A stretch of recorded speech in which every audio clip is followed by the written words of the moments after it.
Hello, and welcome to the Divorced Dadvocate, divorce support for dads, where we help dads create a healthy and less traumatic divorce. My name is Jude Sandoval, and I'm your host. I created this podcast in the Divorced Advocate community as a result of my own high conflict divorce, and because you as a dad deserve all the resources necessary to thrive through this challenging time.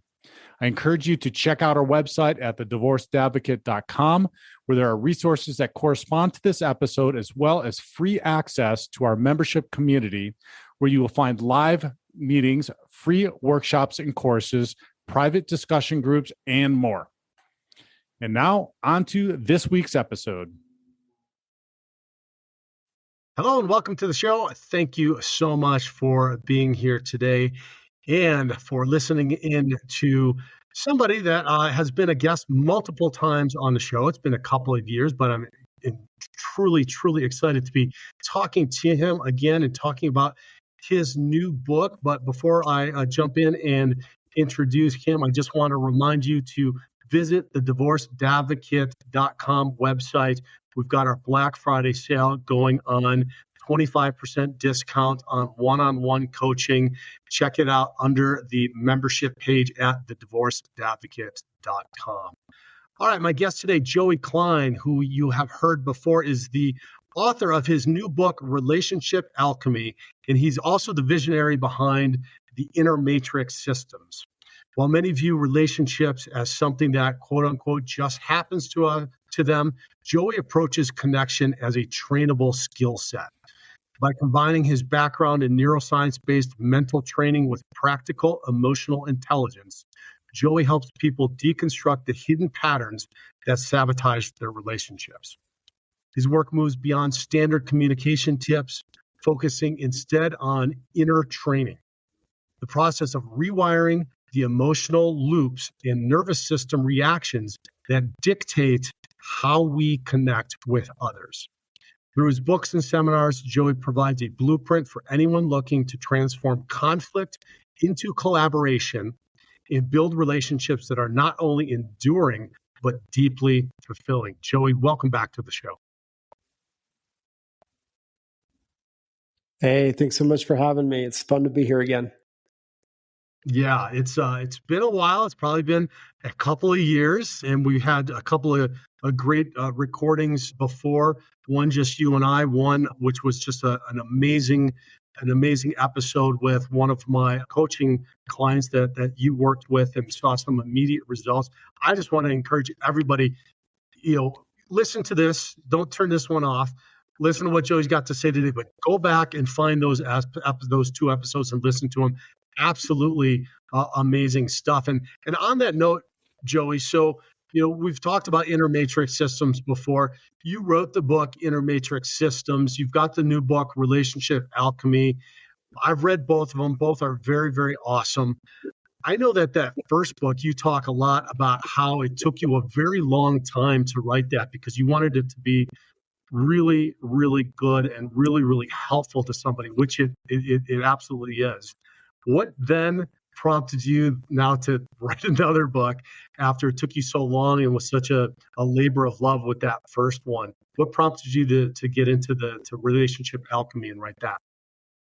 Yeah, so I jumped into Relationship Alchemy because I've been training people now for over 22 years. We've had a little over 90,000 people go through our programs and trainings at this point in time. And I'm in the trenches with folks. Like I still train people one-on-one today, mostly because I love it. I just love the art of transformation. I love supporting people to create the outcomes that they want to create, like become the version of themselves they want to become and create the life they want to create. And it was interesting because something like 70% of people that were engaging with my company, engaging with my organization, looking for training, it was like, man, they were looking for relationship help. And over the years, as I've looked at like, what does life mastery look like? It's interesting because like there's been a framework that's emerged, and it's like step one is really dialing in your inner mechanics, like state management. We all wake up to something. So if we wake up to anxiety and anger and overwhelm, like that's a particular day. If we're waking up to joy and freedom and compassion, like that's a very different day, right? If we're inspired throughout our day. So it's like, first, it's about managing state, like training state.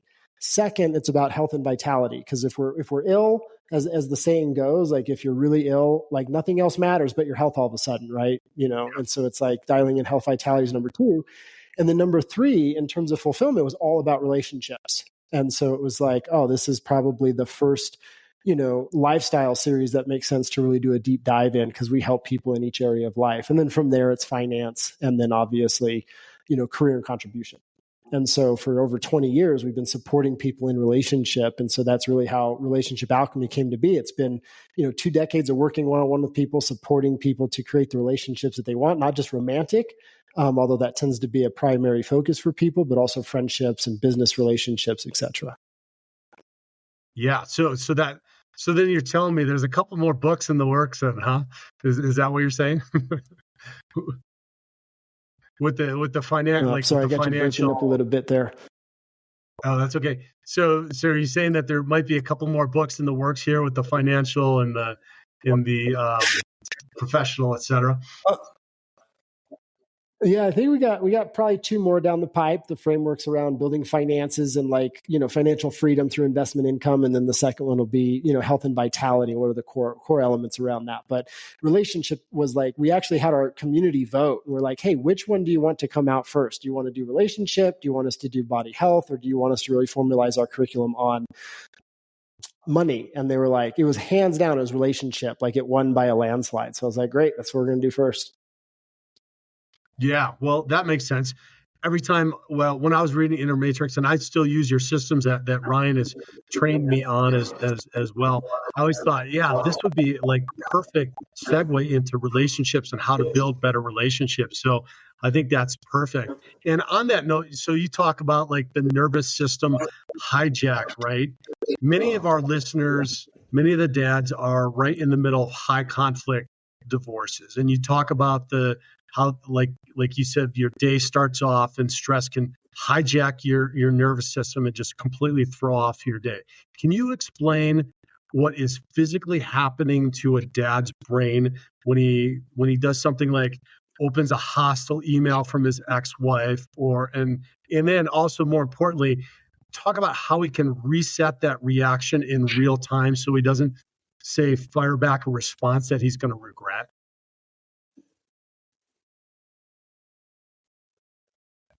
Mm-hmm.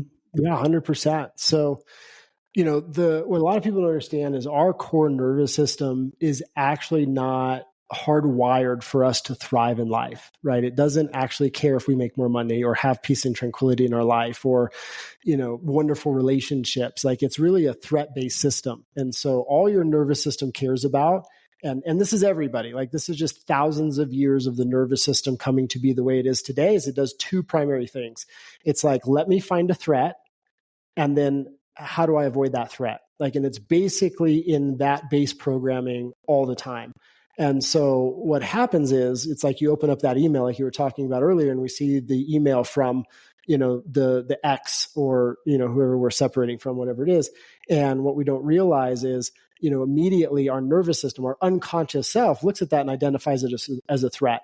And then for most people, where they go is their attention or their focus goes on to the past, the things that have happened, the things that they're unhappy with, the current challenges or struggles that are going on. And then the mind starts looking for a way to eliminate that threat. Now, the problem with this is we get hijacked, right? We get our fight or flight systems turned on. And so now our entire focus is on the bad thing that's happening, the bad things that have occurred in the past. And then that naturally has the mind start to extrapolate the bad things that will most likely occur in the future. And then the brain goes into the mode of called eliminate the threat. And so the challenge here, though, is it's trying to eliminate 2 things. Number 1, a threat that hasn't occurred yet, because we start extrapolating into the future, like, oh my God, the money I'm going to lose, and I'm not going to get to see my kids, and I'm going to be alone, and I don't deserve this, and so on and so forth. And so we're focusing on something that hasn't even occurred yet. It's in the future. And we're usually anticipating something bad occurring. And so we can't actually solve for that. And so then what the mind does is it focuses on the challenges that are currently going on, and it's usually focused on some element of circumstance that we can't control. And so the way we mitigate this is very counterintuitive. Step 1, we actually need to do nothing but acknowledge the emotional state that we're in, and that our nervous system is essentially hijacked, that we're in a fight or flight response, as opposed to a parasympathetic response, right? We're inside of an overactive sympathetic response as opposed to parasympathetic response. And when we're in fight or flight, we lose cognition, like our prefrontal cortex just behind our brain, it completely shuts down. We have no access to critical thinking, creative thinking, and intuition, which are all key for being able to problem solve and produce the best outcome possible, especially if you're going through a separation. And so first step is going, man, in this moment, I'm angry, I'm resentful, I feel anxious, I feel upset. Like literally acknowledge the emotion and the energy that's present. Step 2, acknowledge like, hey, my nervous system's hijacked. I'm in a fight or flight response right now. And my only job is to center myself, not tend the situation, not write the email back, not think about a response, not extrapolate in the future, but literally turn the nervous system down. So like in the inner matrix, I go deep into the four-sided breath and the mechanics of that. Box breathing, if people know of like the yogic breath of box breathing, can also work where you just focus on your breath. You just take that nice, subtle, slow, deep breath in through the nose, slight pause, hold at the top, exhale out the nose, slight pause, hold at the bottom, and you repeat that cycle of breathing until you feel your nervous system relax, you feel the body relax, and you feel yourself back in center. Then from there, you want to create an anchor in the future. And what the anchor needs to be is the future reality you want to create, both inside of the experience you want to feel. I want to know joy. I want to know inspiration. I want to know love. And also the results you want to get, the amount of money you want to make, the time you want to spend with your kids, the connection you want to foster, and then work toward the outcome that you want to fulfill and create. Because if we're outcome focused in a very clear and specific way, then we're not going to get hijacked inside that fight or flight response. And so like that the initial step is to not tend the situation, which is counterintuitive because we have this impulse to solve for something. But the thing is, if we don't first align ourselves, we're not in the right state of mind or presence to solve for anything. And then usually this is where a fight, an argument, and so on and so forth is going to ensue. Right. Okay, that makes sense. And so it's kind of you talk about it between calming the mind and training the mind, right? The first step is calming the mind and just getting yourself into a state. And then the second part is being able to take that to the next level, which is training the mind then to be able to deal with whatever it is you're dealing with, correct? Yeah. And I would add one element. I would say it's calming your nervous system. It's centering your emotions so that you can regain access to the mind, which has been hijacked by the emotion that we're feeling. And so it's like, as I always say, train, align, and rewire. Like calm the emotion, train the emotion, rewire the brain, and then condition the nervous system to function from a love-based state as opposed to a fear-based state. So a lot of people, they try to, calm the mind with the mind, but you actually have to calm the mind by centering, calming, and stilling your emotions, which is where the breath comes in. Got it. And that's where then we start talking about the breath. Like the breath is a tool. That's a training tool that you're utilizing in order to take that to the next level. So, and what I'm getting at is I want to talk. So we're trying to set this up a little bit so that we can get into the relationship alchemy and then how guys can start to utilize some of this stuff. Again, guys that are listening, go back. We talk about the inner matrix system and some of this stuff in really more detail. Actually, even better, go to innermatrixsystems.com and get into Joey's systems and get immersed in this, because there's not a better system that you're going to be able to get involved with and learn for regulating your nervous system, dealing with your emotions as you go through this. And it's an important tool. But what I want to do, and the point I was making, Joey, is then why is it important then for the dads then to not only just do something maybe like trying to get into a Zen moment or calm the mind, but actually start to train your nervous system? Stay with us. We'll be right back. Hey fellas, it's me. I'm hitting pause on this episode for a second because I need to talk to you. Are you listening right now feeling overwhelmed, stuck, worried about your kids, your finances, or just what comes next? I get it, and that's why I started this podcast. But I also know that listening is one thing, and having a personal advocate, a coach in your corner is another. Listening gives you information, coaching gives you a plan. It's where we work one-on-one to cut through the confusion, build your roadmap, and make sure you're not just surviving this divorce, but setting yourself up to thrive after it. I want you to walk into the new year with clarity and control. So, as a thank you for being a loyal listener, I'm offering 25% off one-on-one coaching booked between now and the end of the year. This isn't just a discount. It's an investment in your future and your family. Don't wait for January 1st to feel lost again. Let's get you a plan now. Visit the coaching tab at thedivorcedadvocate.com and enter DADS25 at checkout. That's DADS25 at checkout on the coaching tab at thedivorcedadvocate.com. Claim your 25% discount and let's get to work. All right, let's get back to the show.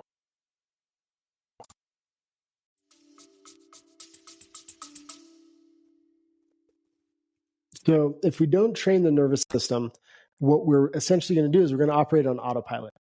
And when we're operating on autopilot, what I call the ghost in the machine is going to take over. And so we all have what I call our inner matrix, which is our, pre-programmed emotions and thoughts and nervous system impacts that have gotten wired throughout our life. And so what happens is an event happens. Like, let's say we're going through a divorce. You get that email that you talked about. That's like a trigger event. Well, what it's triggering or activating isn't current emotions. And this is where people, make a mistake, is they think that like, oh, I feel emotional because I'm going through this circumstance, or because I got this email, or my significant other did this thing to me. But the reality is the event that's occurring in the moment has activated a pattern dynamic in our unconscious self. I call it the ghost in the machine, a pattern dynamic in our inner matrix. And that emotion that we're feeling is actually a past emotion, meaning the conditioning of the circumstances from our past is where we learned that emotion. It's where that emotion got anchored and sort of like trained, ingrained within our nervous system. And so an event happens, we feel angry. The mistake is people go, oh, I feel angry because this and that's happening. It'd be more accurate to say, this is happening, and it's activated the pattern that's been dormant in me called anger, and it's been there for decades. And now it is active and it is awake and it is driving my behavior. And so if we try in that moment to tend the situation while we feel angry or resentful or sad, as an example, we're relying on our past intelligence, which is where all emotions were trained and conditioned in the past, to manage our present circumstance. And so if we do that and we allow that to continue happening, we're going to recreate past events again and again and again, and we're going to miss out on the future that we could design and create for ourselves. We're not going to be able to create new circumstance if we rely on old information based on old pattern dynamics from those emotions that got anchored in the past. And so when we learn to train the nervous system, we're retraining those old pattern dynamics. So it's like, instead of being past focused, we get future focused. What's the vision of the relationship I want to have in the future? In 2-3 years from now, after I'm through my divorce, as an example, what's the relationship I want to have? Or if I'm in a relationship that's a little bit challenging, well, if I were to design the relationship I aspire to and I get future focused on the relationship that's possible for me, there's a 90% chance that you could actually start showing up differently from the inside out and learn some skills and some tools and some tactics and actually create that vision of relationship with the person you're currently with. But we have to get future focused and future driven in order to do that. And then we have to train or retrain our nervous system, our emotions, our thought strategies, and our nervous system to align with who we want to become as opposed to who we've been. So we have to retrain those dynamics. Right. So let's talk about that a little bit in the context of maybe a relationship alchemy with with our ex-spouse, right? Because that's probably the first one that we have to deal with in going through a divorce. And obviously, if we are going through or have gotten a divorce, we don't want to have that same relational dynamic that we've had with them that has maybe led to the ending of the marriage, and we want to change that. So we maybe want to change that toxic relationship into, maybe the best we can describe it is a like a functional business partnership, right? Mm-hmm. Where we co-parent or parallel parent with that parent. But what is the first step that we can take in changing that dynamic when the other person is like, you're not in a partnership anymore, they're not on board, right? Like you talk about in your book about how maybe the person might be on board, might not be on board, maybe you bought them the book, maybe you're doing it together. This person is like completely living a different lifestyle. Like, let's talk about what's the first step in just even trying to do that. Yeah.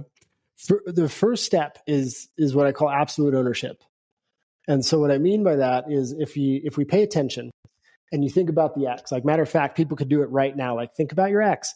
And what I would say is write down the emotion that you first Some of us feel. don't Like want when you to think do that. about your ex, like what's the first emotion people feel? What would you say it is?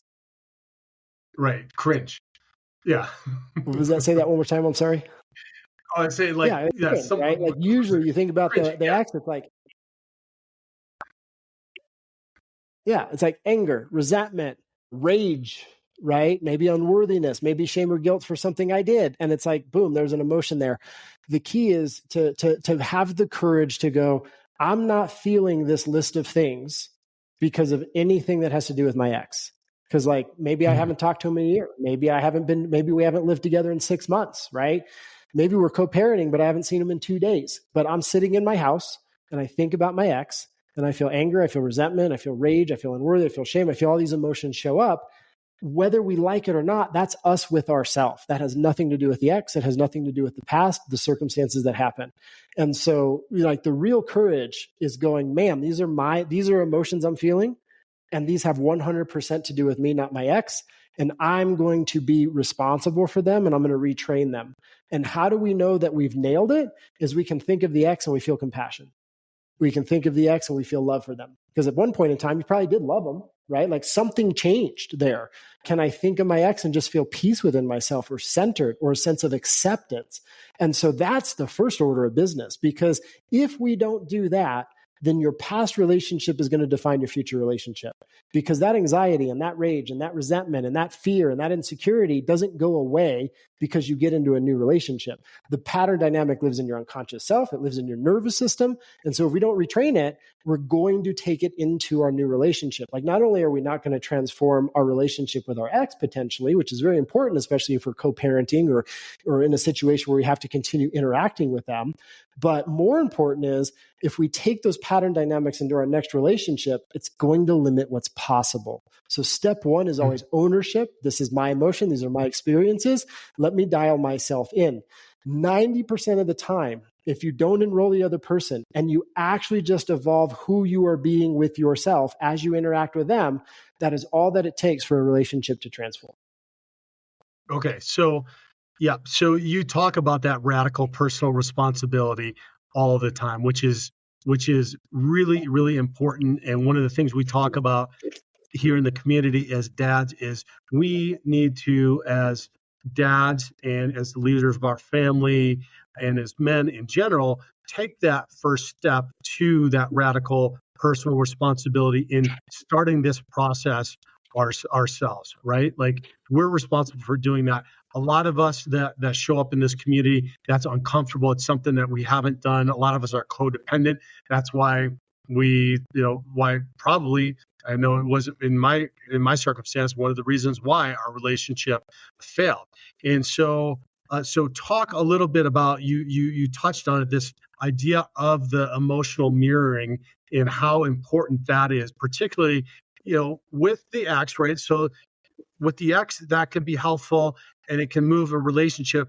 But also, I feel like that could have an even greater impact on your relationship with your kids. Because, like, if as a dad you're stressed and anxious, maybe about custody or whatever's going on with the kids know it without you even saying a word. So, can you explain this idea of the emotional resonance and how best a dad can stabilize his own energy, then which is then going to lead the rest of the family and the kids, particularly in any given day?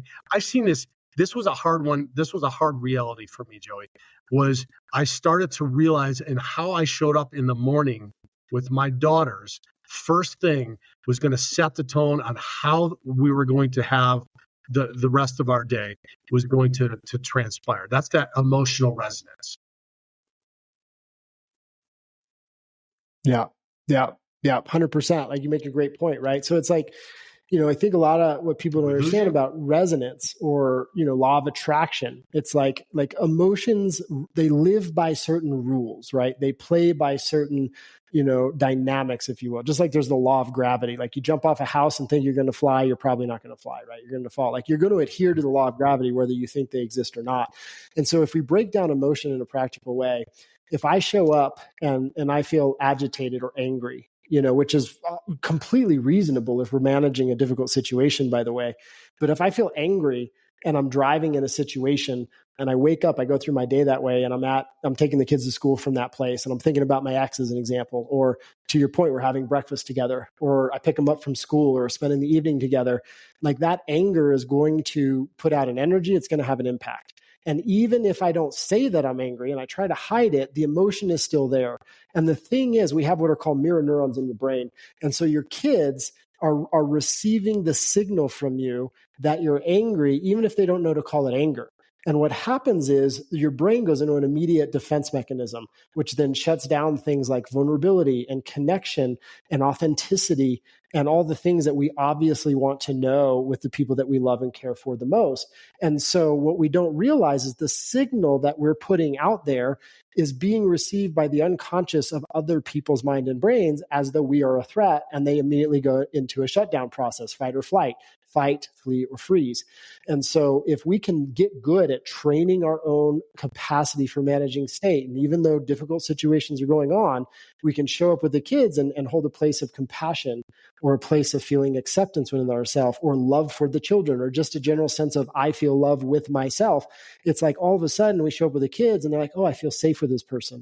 I am safe with this person. I want to talk to them. I want to communicate with them, because their brain through the mirror neurons is receiving the signal that it's like, hey, okay, everything is safe. Everything is okay. And so emotion and the energy we carry is the first form of communication, right? Because that's the first signal that we're receiving from each other's brain. And then from there, it's like body language and positioning and the words we communicate and all the other stuff. And you can't say the right thing to cover up a fear-based emotion. Like I can't say the right words to cover up the fact that I'm angry or that I'm agitated or that I feel sad or I feel ashamed and things of that nature, because that's the communication that's going to come through. And so if we get good at being, again, we're never perfect. Like you don't have to always be in a love-based state, but from a neurological reality, if we understand how to drive from a love-based state 90% of the time, and then 10% of the time, we notice we've come off center and be able to hopefully readjust and get re-anchored to that love-based state. We can trust ourselves in all our situations and to navigate the situation in the best way possible. Yeah. So, it's important to emphasize, I feel like, to the guys in doing this work that you're describing. Sometimes I'm going to call it the sacrifice myth. The dads get divorced, they might have all of what you described, some anger or like for me, there was a lot of shame and a lot of guilt around this, and they start living entirely for their kids. And I know that I did this. I wanted to be super dad. I almost killed myself doing it. And you warned about this idea of living for others. And so talk about why that martyrdom is actually dangerous for our children that we're trying to protect, because it's not conveying to them, like you said, they're gonna figure it out. Like they're gonna get that feeling whether you're saying it or not. Yeah, 100%. And I think the key that we want to remember is, it really is like the way we learn as human beings is very monkey see, monkey do, especially when it comes to our children. And so if we show up and we make our lives about our kids, or we go into that martyrdom reality, what we're teaching the kids to do is live for other people. And like none of us want that for our children. And so we need to live for ourselves first, because that's where we're going to find our own vitality, and we're going to find our own greatness. We're going to find our own empowerment, and we're going to find the best version of ourselves. And when you are living the best version of yourself, you have the best version of yourself to give to other people. And so other people are actually going to receive a tremendous amount more from you if you are taking care of yourself and living the best version of yourself, as opposed to if we're running on empty and we're giving them the leftovers, we're giving them what we have left to give. It's like they're getting 10 or 20% of us as opposed to that 110% that we're all capable of giving. And when you show up and you make sure you're putting yourself first, you live for yourself first, you take care of your needs first, then all of a sudden you're able to give all the extra and all the abundance to other people. That's where you're going to give everything to your kids. And they're going to also learn from you by way of that example to live for themselves, fill their tank, and then, be with other people, not to live for other people. Right. Is there a skill or a tool or an exercise that you could share with the dads that they could do with their kiddos that would help them to demonstrate this? I think we're talking generally about emotional resilience, right? Is there something that they can do with them that might not only model it, but that would help them to include their children in the whole concept? 100%. So like the way I always say it, and we have families engage the work together often. Matter of fact, like if you're 13 years of age to 18, you come free with your parents to all of our trainings because we want the whole family to be inside these dynamics, because then all of a sudden there's common language. We understand how to interact and work with each other. And it's like a game changer when we have a playbook, right? And what I would say is there's not like one specific technique or tactic, but it's really commit to training yourself. And then share that with your kids. Like it's as simple as that. Train yourself, develop the competency. And depending on their age, like when they're younger, like let's say 5 or 6 or 7, like if you just train yourself and develop the competency, you won't even need to teach them because they'll copy it from you, right? Which is pretty cool. If they get a little bit older, and if you want to accelerate the process, demonstrate it, but then also just teach them what you've learned to do. Teach them how to do that, what you do. And so like the ways that I often train people is it's like, hey, first we gotta learn the skill of emotional sensitivity, which very few people have. Like most people live with themselves every day. Like I was just on a call like earlier this morning with a client. He's got children. He's got a beautiful wife. He just remarried, right? They're 14 days fresh into their new marriage, I think, right?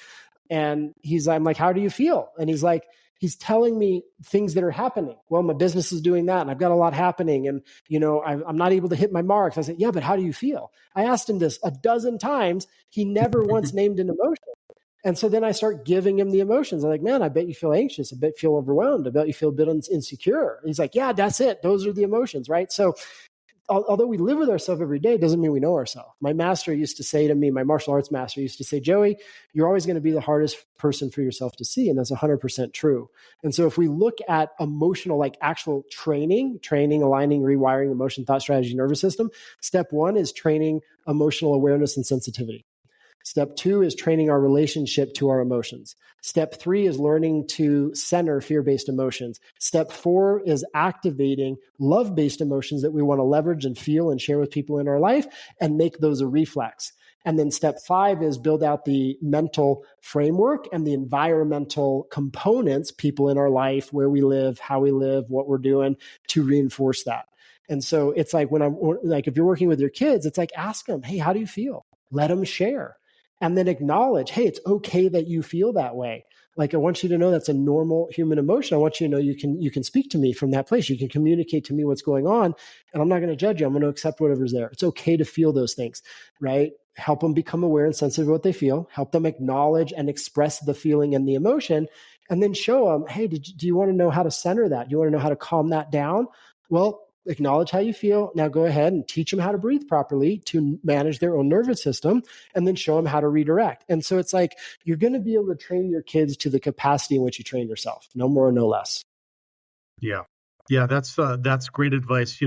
This is stuff that if we didn't have a parent or somebody in our life, in our childhood or early adult life, that has spent time talking with us about this stuff, we just have no idea. It's like the first time you step into a gym. You could just step into a gym. You have no idea what everything is, how to do it, how it relates with your body parts, like anything. It's just like you have no idea. So that's why I love what you have done in breaking this down. Like I said, I to this day use the meditations. I use the four-sided breath.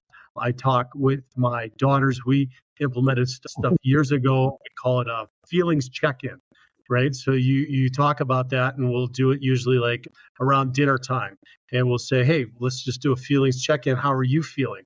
And then, in the beginning, it was some of the same stuff you talk about, like, oh, they talk about their day and this is happening and da da da. And it's, it was teaching them to say, Right. no, are you feeling excited today? Are you Are you sad today? Were you joyful today? Like talking more about the feelings that you're having around that, so you can identify. Because like I had no idea how to do this, and it took I'm in decades later until I did training with one of your trainers, Ryan, and did some of the work until I really figured out how to do this. And my life was being up and down on that ocean liner, up and down just based upon the emotions, right? So that's what I love about this whole system, and what you guys do. And it's really simple, guys. When you get into it, it's maybe a little bit scary, right? Because you're starting to learn and deal with these emotions, but once you do, I tell you, it's actually been remarkable with my daughters, Joey, to see their ability. Because once you know how to do this and you train it, to watch them be able to then tune into this stuff at a much earlier time in their life than I was able to. I have such high expectations for them and the relationships that they have, but also the relationships that they're going to get into as well. And so that's why I want to emphasize with the guys that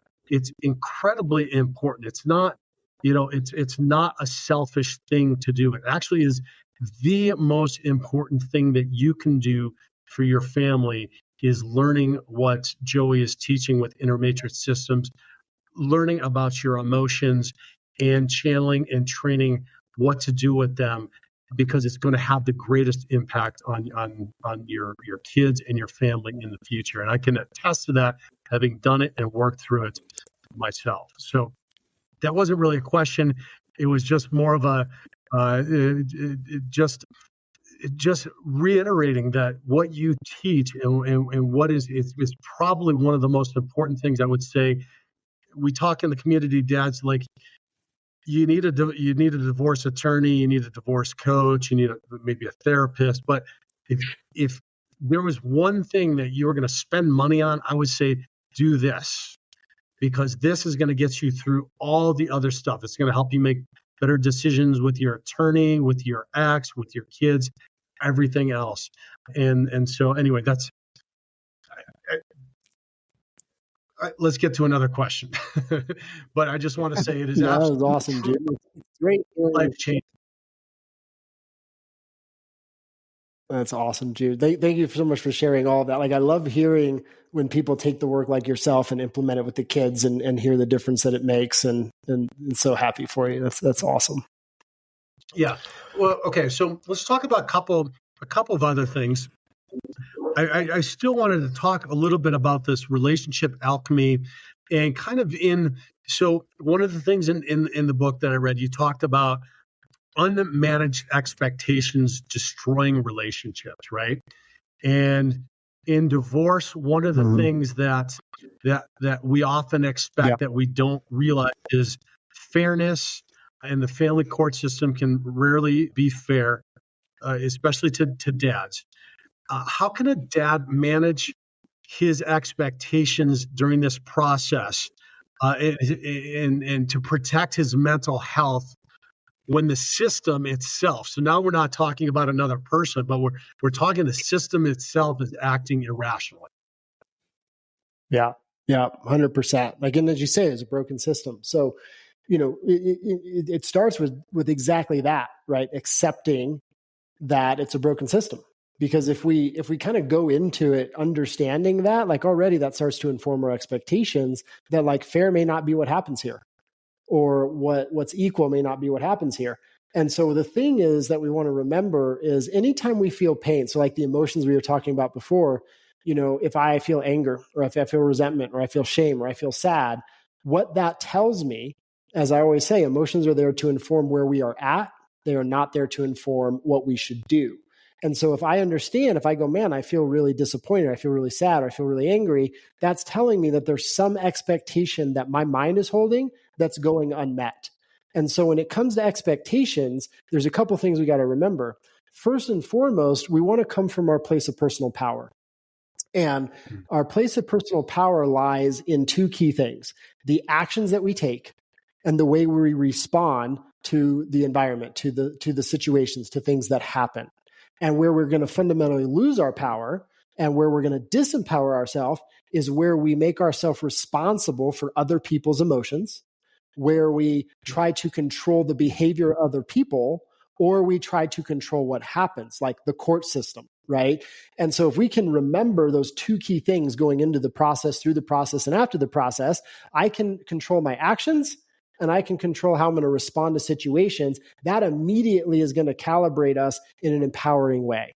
And then from there, it's expectation management. So if I feel a fear-based emotion or a painful emotion, I go, man, I feel really sad.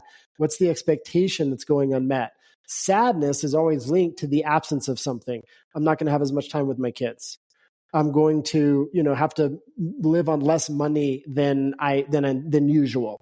Right? Whatever the expectation is, right? It's like, name the expectation that's going unmet. I'm supposed to be living on what I've always made. I'm supposed to keep more of my money. I'm supposed to be with my kids 100% of the time. Well, if I hold the belief that I'm supposed to be with my kids 100% of the time, well, every time that goes unmet, we're going to suffer. And so from there, we can calibrate the expectation. We can go, listen, I have a commitment to love and to feeling, joy in my life. And I have a commitment to being in a great relationship with my kids and managing my ex in a good way. And so this expectation that I'm supposed to be with my kids 100% of the time, I've got to change that. I've got to be with I'm going to make the best of the time I have with them, and I'm going to make it quality time so I can still achieve everything I want with them. And, their mom or their dad or the other person deserves time with them too. And so it's like, I'm not saying that's what you should adopt, but the point is, once you identify expectations as being unreasonable because of three key things: either the other person's not willing to meet the expectation, the environment doesn't enable us to meet the expectation, it's not possible, right? Or maybe we're unwilling to meet the expectation. That's what makes it an unreasonable expectation. It has nothing to do with it being rational. And that's where a lot of people make a mistake when it comes to managing expectations, is they think it should be a rational process, and it's just not. It's like, is the other person capable and willing? No, they're not. It's unreasonable. I got to change it. Am I capable or willing? Like, I might be capable of being I might be willing to be with my kids 100% of the time. Court system might say you only get half. So you might be willing, but you're not capable of doing it. Right. And so it's like, do I have capacity and willingness? If there's a no there, time to evolve that expectation. And so, or maybe the circumstance doesn't enable us to meet it. So we want to evaluate expectations and then start to align the expectations, define them in a way that we can not only live up to them, we can uphold the expectation, the other person can uphold the expectation, but it also is driving us toward the vision of the life we want to create, who we want to become, the way we want to feel, and the outcomes that we want to generate. Expectations are not about the manipulation of the other person. A lot of people, they look at expectations and they kind of try to leverage expectations to get another person to do what they want. And that's a misuse of expectation. The point of expectation is it's almost like our playbook at the end of the day of how we're going to operate and how we're going to invite other people to operate with us and uphold that standard so that we become the version of the person we want to become. And again, the expectation is serving the outcome result we want to get. Yeah. So let's talk a little bit about that, because you talk about having your life vision in place and knowing what that is. And you talk about this in the book before you can have a relationship vision, right? And we get lots of times, I was guilty of this too, dads that rush into a new relationship right during a divorce or post-divorce. What are 3 questions that dads can ask themselves first? And let me put it this way. What are 3 questions a dad must answer for himself around this life vision first before, let's say, downloading a dating app or even starting to go on another date? I love this question. This is so important. Take a year before you jump into a new relationship. But anyway, three things. So as I kind of spoke of earlier, I'm a life mastery guy. Like I want to train people inside of not just nailing awesome relationships, but truly designing each element of life. So you're mastering life and your version of that, right? And so as I talked about earlier, step one, who do I want to wake up to each day? What's the energy that I want to embody and drive with? Do I want to drive inspired? Do I want to drive with passion? Do I want to drive with conviction and empowerment and love? Like, what's the energy as yourself that you want to bring to each day? So that's number one. Number two is, hey, what is the, again, like what level of vitality do I want to be in with my body? Am I taking care of myself? Like, what's my vision for body health?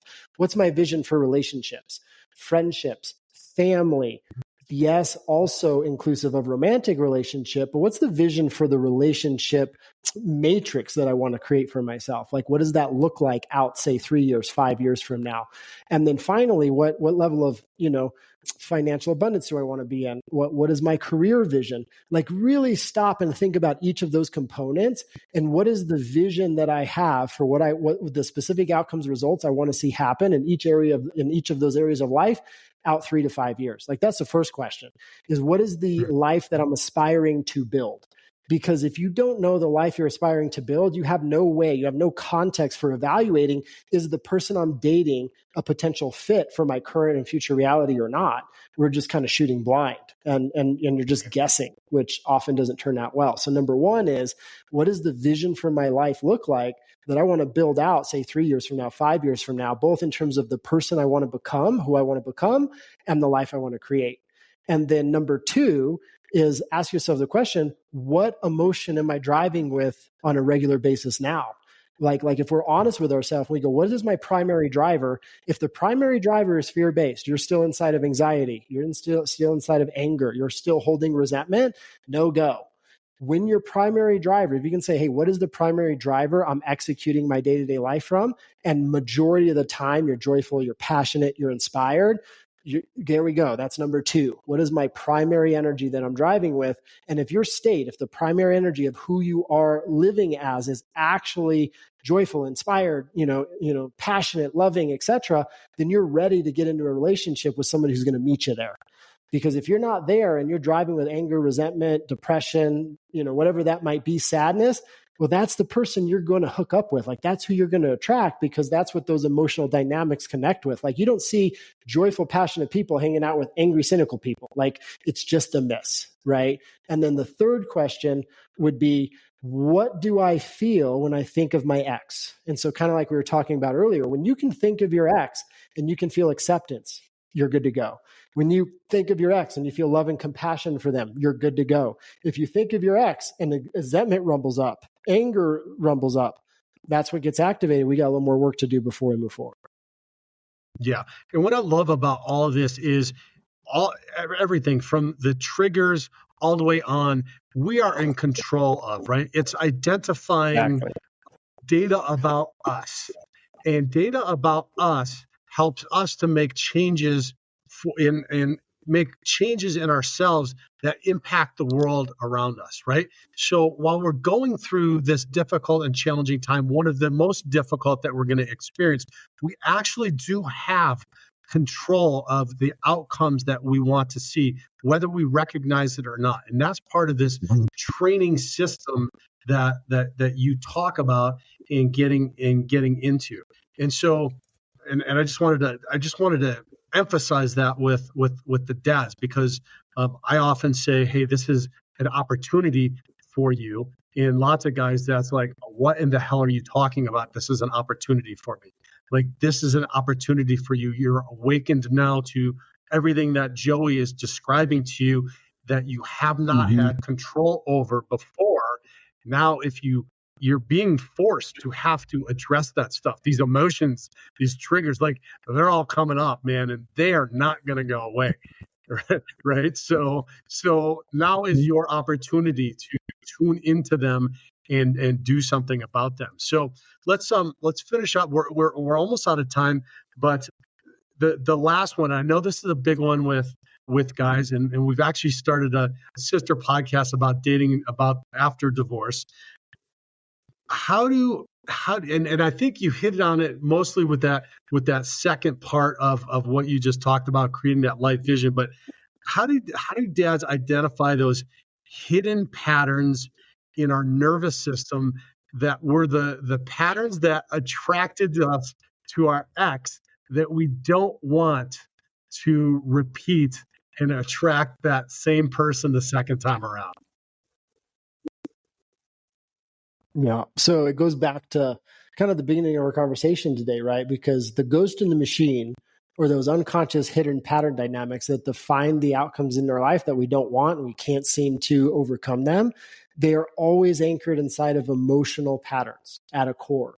And so if we develop that awareness sensitivity in our day-to-day life, and like we just go through life and we pay attention, you think about your ex, you go to work, you're doing your things, you're hanging out with the kids. And if you're just checking in, like, we have a training we do where it's just 5 seconds, right? 5-10 seconds at the most. You just tune in 3-5 times a day and you go, hey, in this moment, how do I feel? You tune into your nervous system. Where's my nervous system at? And if you go, man, I feel a little sad, we want to lean into that, which is counterintuitive to what most people do, which is they want to get rid of it as fast as possible. And a lot of us have unconscious coping mechanisms, so we don't have to manage or deal with those painful emotions that we feel. Like some of us will drink, we'll binge watch, Netflix, we'll surf on the phone, we'll scroll social media, we'll work ourselves to death, all that kind of stuff. But it's like, instead, you got to do the opposite. You go, man, in this moment, I feel sad. That's okay. And literally just be with the sadness. And when you just sit with it and you do what I call follow the emotion, we do this a lot in one of our trainings called Evolution. You follow the emotion, not for a long time. I'm just talking 3 to 5 minutes, but you just be with the emotion. You sit with it. You follow the emotion. You're going to think about a person in your life. It's going to take you to a remembrance of some past event. You're going to start paying attention to things that, occur to you to do, and they may not and probably aren't going to align you with vision. Right. So it's like, get sensitive to the emotion and then pay attention to where does that emotion bring you? Does it bring you to the past? Does it bring you to some person in your life? Do you think about some challenge situation in your life? Are you anticipating something bad happening in the future? And then it's just analyzing it, assessing it, not dwelling on it, not trying to pick it apart, not necessarily determining where it came from because I was 4 and my mom and dad did this to me or whatever it is. It's like, no, that's what's running in me. Right? If we catch it real time and or do real time check-ins throughout the day, we're going to realize what's driving us. And it's not what we often think. And then what we can do from there is start to address it against our vision. If we formulate that, we can go, hey, will this pattern align me with vision? Is that taking me to who I want to become, the person I want to be, the man I want to become, and the life I want to create? If it does, keep doing it. If it doesn't, it's time to find that way to center and start rebuilding or start training the dynamics that are going to take you there. And so it more of as an assessment and execution process relative to how we want to perform, as opposed to a dwelling process and then sort of over analyzing by way of looking at the past. Right. I think that's an important distinction for the dads listening. This is therapy, and it's not talk therapy, and you're not unpacking a bunch of stuff. And actually, I don't want to get into the therapeutic discussion, but you don't have to do all that stuff, right? Like, this is what this is forward looking. This is retraining. Yeah, maybe it's important to do that stuff, and maybe there's some places and some necessity around that. There's nothing wrong, nothing bad about therapy, but this is what will take you to the next level. This is what's going to move you in the direction that you want to move. You're controlling this. Again, we go back to, you have control over this. You haven't known it your entire life, probably, like I didn't. We don't know this. It's not something that we're taught in school. It took Joey decades to learn all of this and then put together a system around this that helps everybody to figure this out now. But then once you do it and once you realize it, it is absolutely amazing. And so the results that you get in such a short period of time, and just go to the Inner Matrix system. I think you've got the testimonials up on the site still with Inner Matrix. I know I get the emails with them periodically as well, but the results are quick, right? This isn't something you're doing. It's something you got to do over and over, right? Just like exercising and maintaining a healthy lifestyle if you want to be healthy, but you have quick and immediate results around that. And on that note then, Joey, so how can people find the book, buy the book, but also you have your power series that go on regularly, all across the country. How can they find more information on that and really get dialed into and involved in the Intermatrix Systems community? Yeah, 100%. So the three best places to go. Number one, if you want to grab Relationship Alchemy, we also have some free complimentary bonuses connected to that. If you buy the book, you just pay shipping. We'll give you the book for free. You can do a complimentary training, Ghost in the Machine training with one of my trainers, and we'll help you discover your Ghost in the Machine. It's a 3-hour course that we're going to take you through. Normally people pay $1,000 for it. We're just giving it to all your peeps for free, complimentary, just to kind of get them rolling, and hopefully we can give them some support in their process as they're kind of moving through the spaces in their life they're moving through. And so that's a great place to land, joeyklein.com, joeyklein.com, and they can sign up for that. It's the first thing they'll see. Second place, intermatrixsystems.com. You can get a complimentary session with one of my trainers. You can order the Intermatrix there. And then the third place, if you just want ongoing tips and tricks, if you connect with me on Instagram, The Real Joey Klein, they can sign up there. And I'm always giving little tips on how to manage relationship, life dynamics, things of that nature. Awesome. Okay. So I'm going to encourage every dad listening, all three, get on, and especially that first one. Oh my God, that is an amazing offer. I didn't know that you were going to extend that. So dads, and how do they do that? So if they want the book, they can order the book where, and then they'll be able to get the consultation about the, I love the name too. joeyklein.com. joeyklein.com. Okay. Yeah, that's 100%. That's so yeah, it's joeyklein.com, joeyklein.com. Perfect. Joey, hey, it's always a pleasure. We knocked out an hour, and I could talk with you about this stuff for forever, but I sincerely appreciate what you've done and what you've put together. I think it's life-changing for people that get involved. I know it has been for me. I know that there's other people that I've referred to some of your trainers that have had life-changing experiences with that. So you're a blessing. I sincerely appreciate it. I appreciate you sharing your wisdom with my audience today. Well, thank you so much for having me. It's an honor to be here, and yeah, I look forward to doing it again soon sometime. To hear the rest of this episode and access the corresponding resources, visit thedivorcedadvocate.com and become a member of our community. It's free to join and will provide you with the resources you deserve as a divorced or divorcing dad. Thank you for listening. God bless, and I'll talk with you next week.